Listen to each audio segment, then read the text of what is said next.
A hush fell over the grand auditorium as dozens of alien students settled into their seats, each representing a diverse tapestry of life forms from across the galaxy. They arrived at the Intergalactic Institute of Cultural Exchange, an esteemed academy perched on a neutral starbase orbiting a lone red dwarf.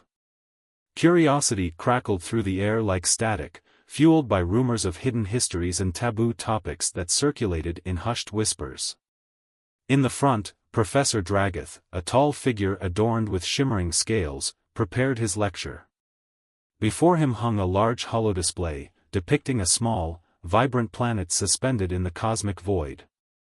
Every student recognized it immediately: Earth. Quiet tension gripped them all. The planet's notorious classification echoed in their collective minds: Deathworld. A name that conjured images of savage beasts, lethal pathogens, and relentless natural disasters beyond comprehension. Many had heard tales of this world, yet few possessed verifiable knowledge untainted by fear or exaggeration. That day, Adrian Reyes, a soft-spoken human exchange student, sat in the far corner. Eyes from every side of the hall darted his way, a blend of curiosity and wariness. He had grown used to their stares, though it never felt entirely comfortable. Professor Dragath cleared his throat, activating the holodisplay. Earth spun serenely before them, radiating blues and greens that belied the legends of its danger. We begin today's session on planetary classification, specifically examining extremes, he announced, voice echoing through the silent chamber. Few worlds evoke more caution than Earth, yet official records remain sparse. We shall explore what data we possess and ask, is the fear warranted? A charged silence followed, a collective pause heavy with anticipation, as if Earth itself demanded absolute attention here. The moment class ended, clusters of students gathered in hushed circles, exchanging theories about Earth's lethal reputation. Hovering near the side exit, Ixio and Sura, siblings from the amphibious Lyran race, debated whether the planet's toxicity was exaggerated. A towering Targon named Myceth, covered in thick fur, scoffed at the notion. Legend says their gravity can crush weaker species, he rumbled, arms crossed. Curious but wary, they noticed Adrian quietly slipping away down a corridor. Though none of them harbored explicit malice toward humans, a collective unease prevailed. After all, few had interacted with Earth's inhabitants outside sanitized academic settings. Sura whispered, maybe we should ask him directly. Ixio glanced uncertainly at Myceth. The Targon shrugged. He's here for cultural exchange. If anyone knows the truth, it's him. Their shared fascination overcame lingering reservations, prompting them to follow Adrian and extend a cautious invitation to meet. Later, in a high-ceilinged lounge, the trio found Adrian staring at distant stars beyond the station's transparent dome. Myceth cleared his throat awkwardly. Excuse me. Adrian, right? Turning, the human offered a polite nod. Despite the caution in his dark eyes, he seemed open to conversation. Sura introduced them, explaining they wished to learn more about Earth, beyond the rumors. Adrian hesitated, measuring their genuine curiosity against the suspicion humans often faced. At last, he agreed to meet regularly, provided they avoided sensationalism. They left that evening with mingled excitement and trepidation, sensing they stood on the threshold of a profound discovery. Unbeknownst to them, Professor Dragath observed from afar, pleased to see cross-species dialogue begin. Perhaps, he mused, the mysteries of Earth might finally come to light under honest scrutiny. For now, the seeds of friendship and revelation were sown, ready to flourish into something greater than any rumor could convey. Word spread quickly that Adrian had agreed to discuss his homeworld with the Lyran siblings and Myceth. Soon, several other curious students joined their informal group, intrigued by the chance to learn about the so-called Deathworld from a true native. They met in tucked-away corners of the station's libraries, where tall shelves and glowing data terminals muffled their discussions. Although the institute prided itself on open discourse, Earth's classification was a topic that invited rumors of secrecy and official caution. Many suspecting eyes watched them from a distance, uncertain whether their gatherings were mere academic interest or something more subversive. In one of these clandestine meetups, Adrian began his stories. The group of a dozen gathered around a low table, hearts pounding with anticipation. Adrian's demeanor was guarded at first. He recounted memories of growing up in a coastal region racked by turbulent weather. Hurricanes, powerful enough to flatten buildings, were a routine part of his childhood. "We had storm protocols," Adrian explained quietly, "but my family refused to evacuate whenever possible. They believed in learning to coexist with Earth's ferocity." The aliens exchanged uneasy glances. Ixio, voice trembling, asked, "Why not relocate to a less dangerous zone?" Adrian gave a small smile. "The entire planet has extremes. Some areas have earthquakes, volcanic eruptions, even tornadoes. You can't escape risk altogether. My grandmother used to say, 'Respect the land, but don't let it scare you away.'" Sura listened, fascinated. "So, is that how humans become so resilient?" she asked. Adrian hesitated. "Partially. But there's more. We adapt. That's the real secret of surviving on Earth, our capacity to endure hardship and find opportunity in chaos." Every new detail challenged their preconceived notions. The Deathworld moniker began to morph from a menacing label into a testament of survival, forging a silent admiration among them. Adrian's narratives continued, delving into stories of snowstorms that turned entire regions white, and deserts with scorching temperatures capable of frying eggs on heated sand. His visitors discovered that Earth was not merely a single environment bristling with lethal organisms, but a kaleidoscope of habitats, each with its share of dangers and wonders. Micah marveled at the idea of fields bursting with wildflowers within sight of towering mountain ranges prone to avalanches. "It's like your world thrives on extremes," he murmured, ears twitching with perplexed awe. "How do you keep from becoming overwhelmed?" Adrian let out a small laugh. "Sometimes we do. But humans have learned to persist. We build better structures, invent protective gear, and, whenever nature outmatches our ingenuity, we adapt again." Meanwhile, Sura read about Earth's biodiversity, scrolling through images of megafauna and carnivorous flora that could rival any horror tale told by the more timid species in the galaxy. She began to understand why Earth's classification as a death world might make sense to outsiders. Terran life forms, driven by relentless competition, had evolved potent defenses and survival mechanisms. Humans, shaped by that same environment, inherited not just physical stamina but also a psychological edge, resistance to stress and fear. As the conversations deepened, Adrian noticed a growing excitement in his alien classmates' eyes. They no longer treated him like a ticking time bomb. Instead, they hung on his words, enthralled by a culture that found beauty amid danger.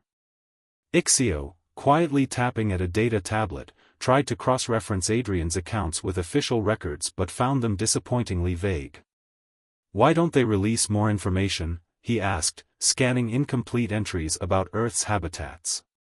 Adrian shrugged. "Security protocols, I guess. They say it's to protect other species from accidentally exposing themselves to pathogens or toxins. But I suspect there's a deeper reason. Maybe they fear how the galaxy would react if they understood what Earth can breed, beings who see adversity as part of everyday life." Professor Dragath, meanwhile, kept a watchful but discreet eye on Adrian and his new friends. He had researched Earth in the past, enough to know the official story was incomplete. He recalled glimpses of sealed archives, references to historical conflicts, and something called the Dragoran incursion that never made it into open databases. Late one afternoon, he intercepted Adrian in a quiet hallway lined with ancient star charts. Dragatha's voice dropped to a conspiratorial murmur. "Your curiosity is leading you down a path seldom walked. I can't condone unauthorized research, but I also won't prevent it. Adrian studied the professor's reptilian visage, searching for hidden intent. "Are you implying there's more to learn?" Dragoth nodded slowly. "More than most can imagine. If you do decide to uncover certain truths, tread carefully. Old secrets can still spark new fears." The following week, Adrian shared this cryptic hint with Sura, Ixio, Mykath, and the handful of others who had become regulars in their study circle. The mention of old secrets was like an ignition spark to their curiosity. If the stories of Earth's environment were only the beginning, what else had been hidden away? Mykath, who prided himself on bravery, suggested they attempt to penetrate the deeper layers of the Institute's archives. Sura's amphibian eyes went wide. "That's a serious breach of protocol," she whispered, torn between excitement and dread. Ixio, ever the cautious one, pointed out the risks: academic censure, possible expulsion, even legal repercussions. Yet none of them could deny the pull of the unknown. Adrian, torn between loyalty to his homeworld's secrecy and the desire to broaden understanding, found himself nodding in agreement. "Let's see if there's anything to find," he said softly. "But no one else can know. We handle this quietly, or we don't handle it at all." Their plan formed slowly, in half-spoken ideas and determined gazes, each step forward deepening their shared commitment to uncovering the full truth behind Earth's Deathworld status. They chose a time when the Institute's archival wing would be mostly deserted, in the quiet hours between major shifts. The building itself was vast, featuring countless corridors lined with towering shelves that housed memory crystals, ancient scrolls, and digital records from every corner of known space. Security drones wheeled through these hallways in steady rotations. Ixio, skilled at slicing through digital defenses, carefully observed the timing of patrol routes over several days, charting a safe passage. Mykath's role was muscle, ready to haul open locked doors if necessary. Sura and two others would serve as lookouts, relaying real-time updates on guard positions. Adrian took it upon himself to identify the specific sections rumored to hold Earth-related documents. Their infiltration began under the soft luminescence of overhead lights, footsteps hushed as they walked in single file. Every so often, the rhythmic hum of a passing drone sent their hearts pounding, forcing them to duck behind shelves or flatten themselves against the walls. Ixio's data pad glowed faintly, guiding them to an unmarked chamber in the far reaches of the archives. When they arrived, they discovered a reinforced door sealed by biometric and passcode locks. Ixio set to work, delicate fingertips fluttering over the pad while silent minutes ticked by. At last, the door slid open with a soft hiss. Inside, the chamber was cramped and dust-laden, filled with sealed cases and archaic data terminals. Adrian's gaze swept the small room until he spotted a metallic box labeled with Earth's designation code. Together, they pried it open. Within lay data chips, worn diaries, and official-looking transcripts. The group exchanged glances tinged with awe. This was more than scientific data on Earth's ecosystem. It felt like personal records and restricted histories. Stifling excitement, they quickly gathered what they could, transferring the files to portable drives. Footsteps echoed in the corridor outside, and for one heart-stopping moment, they feared discovery. But the footsteps receded. With trembling relief, they slipped out of the chamber, data in hand, determined to see what secrets they had captured. Huddled in a disused study hall, they powered up a secure console and began parsing the stolen archives. Flickers of text and holographic images illuminated their anxious faces.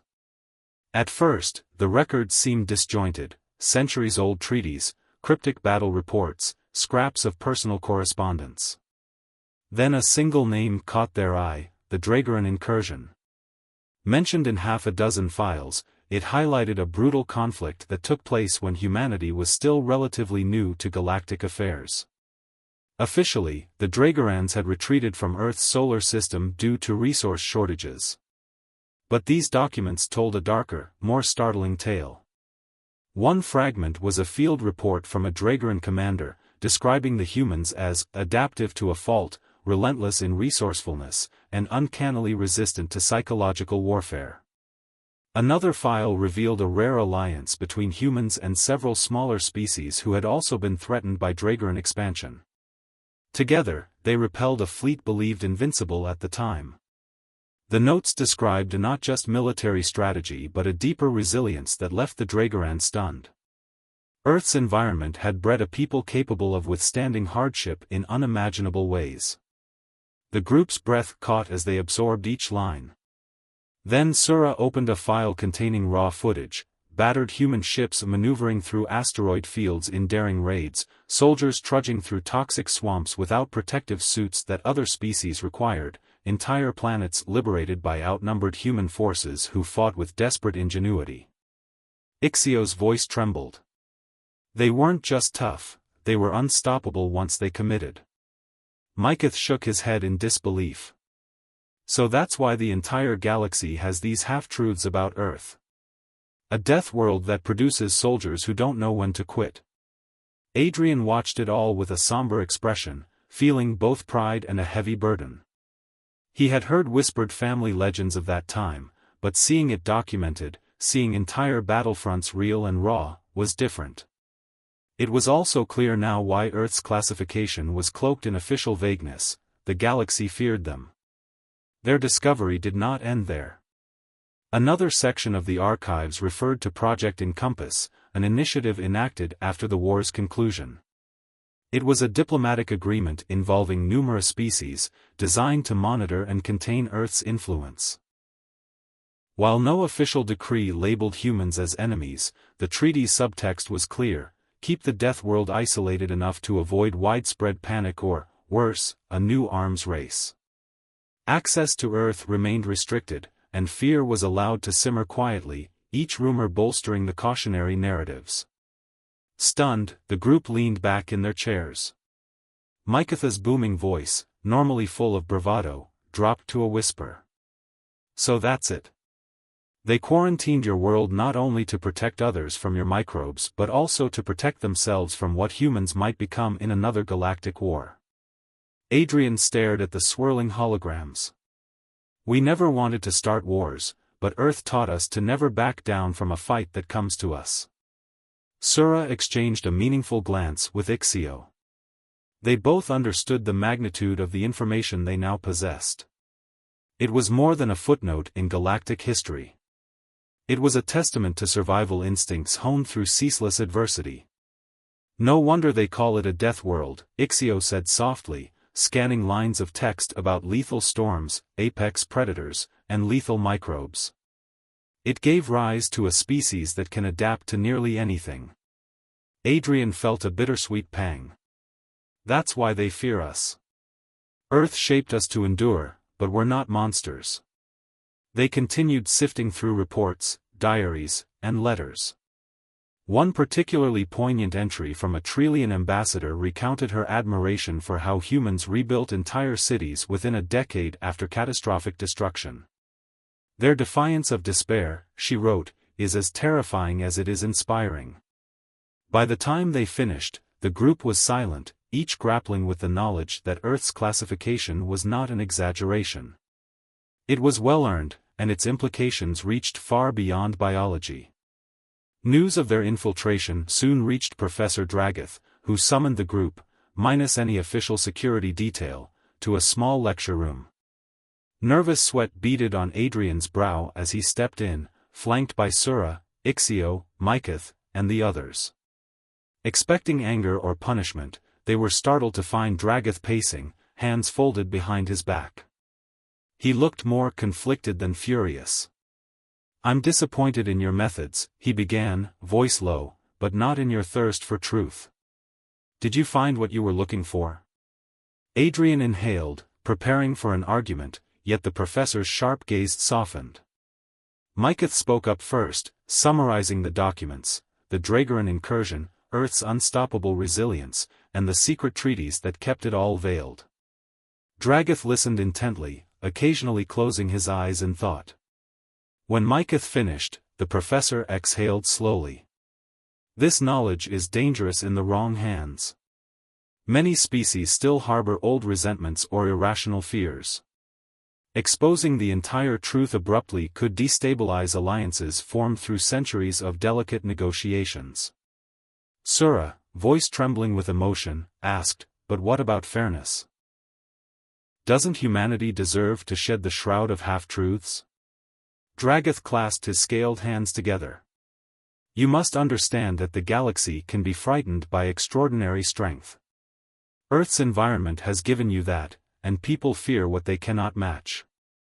Even if it's not your intent to dominate or harm, the possibility alone is enough to unsettle countless civilizations." Adrian's shoulders sagged. He had never wanted to perpetuate fear. He looked around the room, seeing the same mixture of sorrow and determination in his friend's expressions. "So what do we do?" Dragath considered this carefully. "Perhaps a careful disclosure. A controlled dissemination of facts that can educate, not alarm. If you and your peers handle this wisely, it might bridge the gap between legend and truth." They left that meeting with a sense of renewed purpose. Rather than dumping the revelations onto the Institute's public network, they decided to compile a nuanced report. It combined Earth's historical conflicts with modern perspectives, highlighting not just humanity's capacity for violence but also its propensity for compassion, ingenuity, and alliance building. They worked tirelessly for weeks, cross-referencing data, adding personal anecdotes from Adrian's life, and calling upon others from the small human cohort at the Institute to share their stories. Each narrative reinforced the same message: Earth was a crucible, but that crucible forged not only warriors, it produced explorers, poets, scientists, and healers. Professor Dragath agreed to facilitate a private symposium where select scholars and students could examine the materials before deciding on broader dissemination. The day arrived, and Adrian felt his nerves fray like overstretched cables. Yet as he stepped onto the small stage, he caught sight of Sura and Ixio offering supportive nods, Micatha's imposing form hovering protectively in the back. They had come this far together. He breathed deeply, recalling Earth's storms, how the winds roared, how the sea raged against the shore, and how his grandmother always said, "You can't calm the storm, but you can calm yourself." He presented the files, each piece of evidence a stepping stone toward a broader understanding. The audience watched in stunned silence as Adrian recounted the resilience humans displayed during the Dragaran incursion. Holographic footage revealed battered starships rising to face bigger, better-armed fleets. Then came stories of communities ravaged by hurricanes or volcanic eruptions, only to be rebuilt stronger.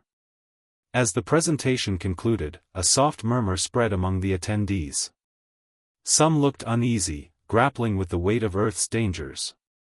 Others appeared moved, struck by the quiet heroism inherent in facing nature's fury daily. One elder scholar, eyes glistening, murmured, "If only we had known sooner that resilience need not be synonymous with aggression." Within days, word of the symposium spread. Though still somewhat confidential, the revelations sparked a shift in perception among those with access to the material. Students who once regarded Adrian with trepidation began approaching him for more stories, of Earth's art, music, literature. They realized that a Deathworld could also birth profound beauty. Mycath took particular interest in human forms of personal expression, from dance to painting, curious how such creativity thrived alongside constant danger. Sura devoured historical accounts of how nations on Earth negotiated peace after devastating wars. "It's amazing," she said. "Your people can be so fierce, yet you value harmony enough to rebuild everything again and again." The small circle of believers grew, fostering a new dialogue on the station. Professor Dragath remained watchful, cautioning them to proceed gently. Enlightenment must be earned slowly, he warned, or fear could flare anew. Despite the caution, the group pressed on, eager for incremental progress. Adrian felt his heart lift, seeing how understanding replaced dread in many faces. Earth was still Earth, full of storms and predators, but now, people saw that its children were more than savage survivors. They were thinkers, dreamers, protectors. And yet, not everyone was pleased. Whispers surfaced about factions who believed that broadcasting Earth's true capacities would ignite panic or fuel supremacist ideologies. The memory of the Dragoran incursion still haunted certain corners of the galaxy, especially among those who had lost family or territory in that forgotten war. A rumor circulated that a formal protest might be lodged, demanding the Institute curtail Earth-related research. Undeterred, Adrian and his friends knew that the only path forward was transparency tempered by empathy. They could not erase the past, but they could reshape the future. They continued to refine their report, preparing to present it to the Institute's Administrative Council, a body with the authority to lift or modify Earth's restrictive classification. On the morning of the council hearing, tensions ran high. The chamber was a circular hall with tiered seats, each occupied by representatives from dozens of species. The panel of high-ranking administrators sat in the center, stoic and silent as they awaited the group's presentation. Adrian, joined by Sura, Ixio, Mykath, and a few other supporters, stood on a platform surrounded by holodisplays. In the back, Professor Dragath watched with cautious optimism. Adrian began by acknowledging the Council's concerns. He addressed the unspoken fear that revealing Earth's storied resilience and martial history might embolden those who sought conflict.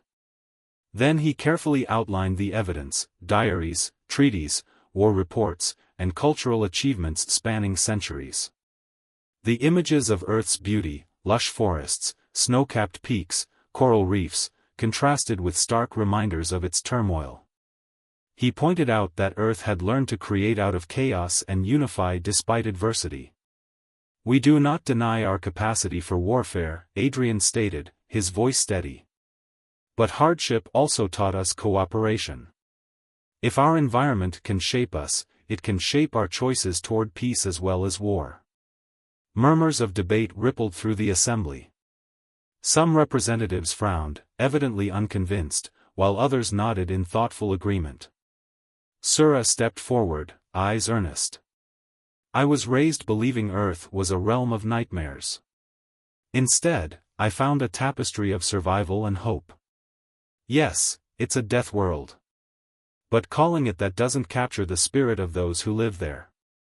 With a low rumble, Mykath added, "Caution is wise. But we cannot dismiss the potential for unity here. If we fear them, we only repeat history." The council members exchanged guarded glances. Even from the platform, Adrian could sense old anxieties wrestling with curiosity. Finally, the chief administrator, a dignified Varadi with elongated limbs, addressed them. "Your findings are compelling. We shall deliberate. But understand, reversing centuries of policy is not done lightly. We must ensure that revealing Earth's full story will not trigger the very chaos we hope to avoid."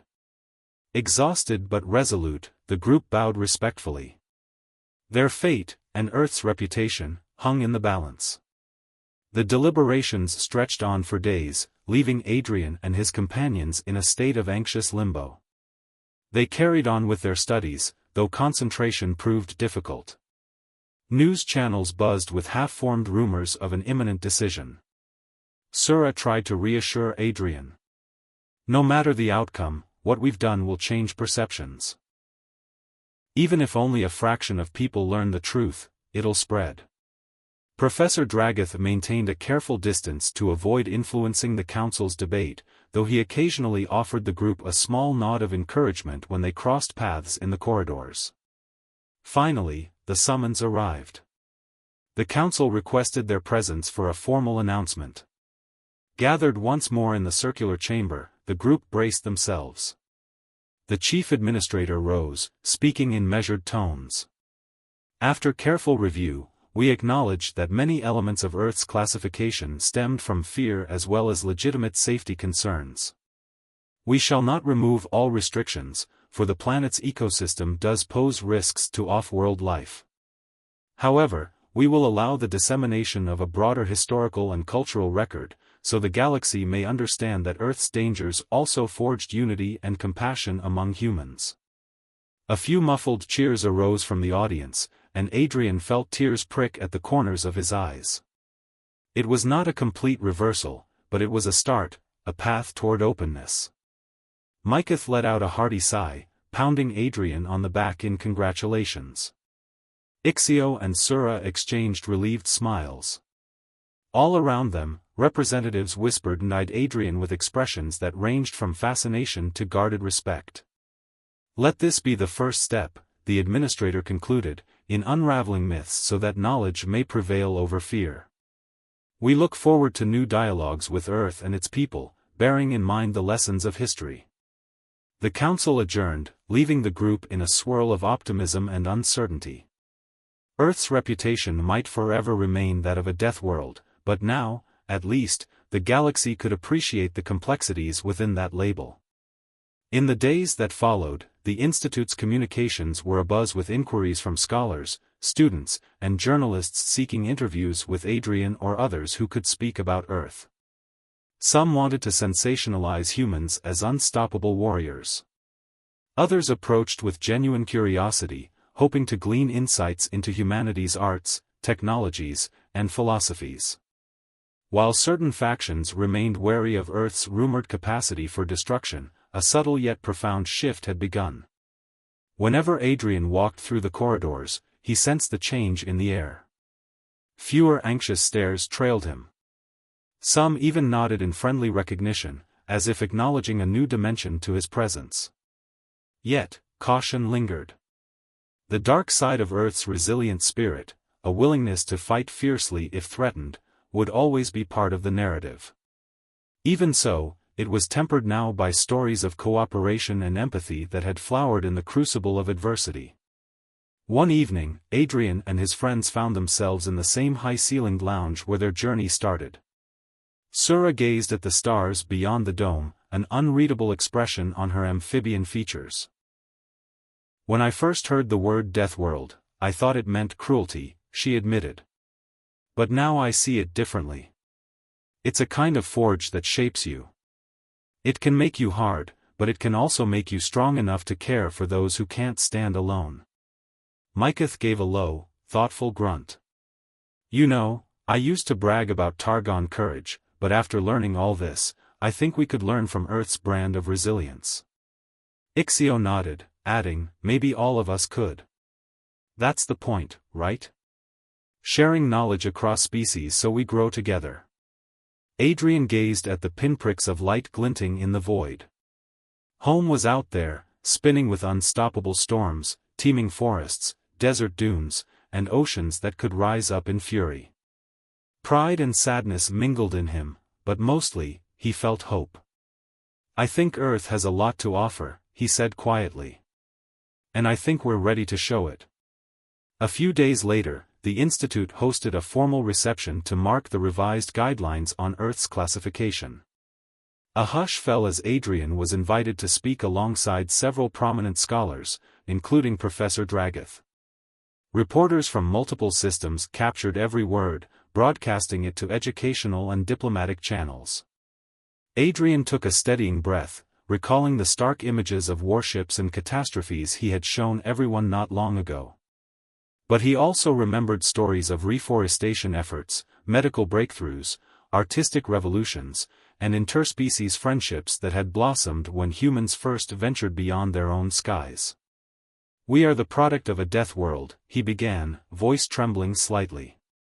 "But we are also the product of each other, of our collective will to make meaning out of chaos."